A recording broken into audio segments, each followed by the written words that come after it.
주거용 생활 숙박 시설 왜 문제가 됐는지요?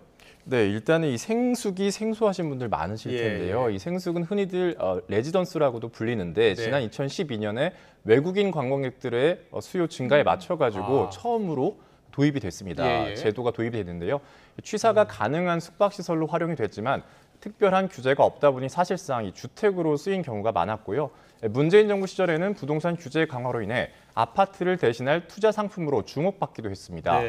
투기 수요가 몰리자 당시 정부는 2021년 건축법 시행령을 개정해서 생숙의 숙박업 등록을 의무화하게 되는데요. 그러니까 생숙을 주거로 사용하려면 오피스텔과 주택으로 용도 전환을 강제하고 이를 어기면 이행강제금을 부과하기로 한 겁니다. 그래서 원래는 지난해 말에 이행강제금 유예 기간이 끝날 예정이었지만 올해까지로 유예해 놓은 상황이었습니다.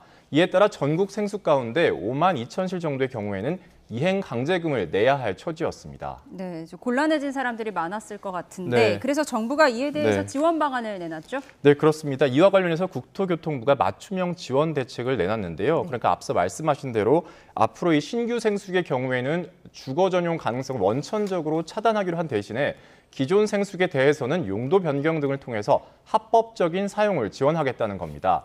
이에 따라 신규 생숙은 30실 이상 또는 건축물의 3분의 1 이상 또는 독립된 층 이상으로만 분양이 허용되도록 올해 안에 건축법 개정안을 발의할 예정입니다. 또 기존 생숙 소유자가 숙박업 신고를 하도록 유도하기 위해서 지자체 여건에 따라 조례를 개정해 숙박업 신고 기준을 완화하도록 했는데요. 오피스텔로 용도 변경도 원활해지도록 개선했습니다. 이와 관련해서 국토부 관계자의 말 한번 들어보겠습니다. 이번 대책 발표 이전에 건축 허가를 신청한 생활 숙박시설에 한정해서 오피스텔로 용도 변경도 적극 지원하겠습니다. 그간 복도폭, 주차장 등 획일적 규제로 용도 변경이 사실상 어려운 경우가 있었습니다. 앞으로는 안전, 주거 환경 등 당초 입법 취지와 사회적 가치를 훼손하지 않는 범위 내에서 보다 현실적이고 유연한 규제 방식을 도입하겠습니다. 네, 이번 정부의 지원 정책에 대한 평가는 어떻게 나옵니까? 네, 앞서 제가 말씀드렸듯이 이행강제금 유예 기간이 올해 말로 끝나는 상황이었습니다. 이에 따라서 생숙 시장의 양성화 대책이 반드시 필요하다 이런 시기였는데요.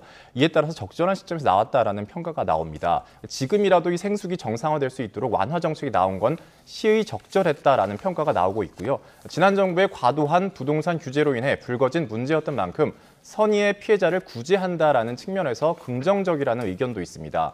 또 대한건설협회 등 건설업계도 시장 혼란을 해소할 수 있는 대책이라고 환영하는 분위기인데요. 다만 일각에서는 이렇게 버티니까 합법화해준다. 그러니까 특단의 조치라는 개념으로 합법화시키는 바람직하지 못한 선례가 더해졌다는 지적도 나옵니다. 오피스텔하고 아주 비슷하게 생겼네요. 네, 그렇습니다. 네. 알겠습니다. 잘 들었습니다.